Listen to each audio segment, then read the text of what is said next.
Welcome to Chillin' 101. We hope this video helps. In this video, I will explain how to open your Kia Stinger trunk with a dead battery. First, understand that a completely dead battery means your remote key fob and the dashboard button won't work. You'll need to use a manual release or provide temporary power. We'll cover both methods to ensure you can access your trunk quickly and easily, even in a tricky situation.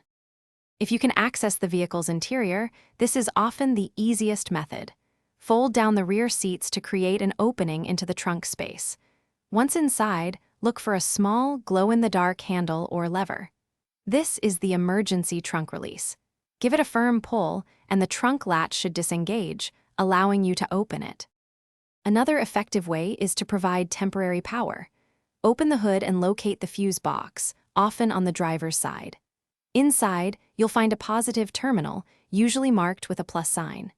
Connect the positive clamp of a jump starter to this terminal. Then, attach the negative clamp to a clean, unpainted metal part of the car's chassis to create a ground. This should provide enough power to use your key fob or the interior button. Once the trunk is open, your next step is to address the dead battery.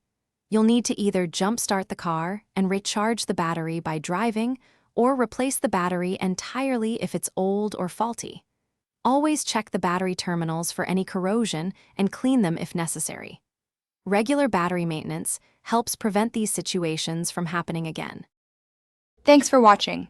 Consider subscribing if we helped you.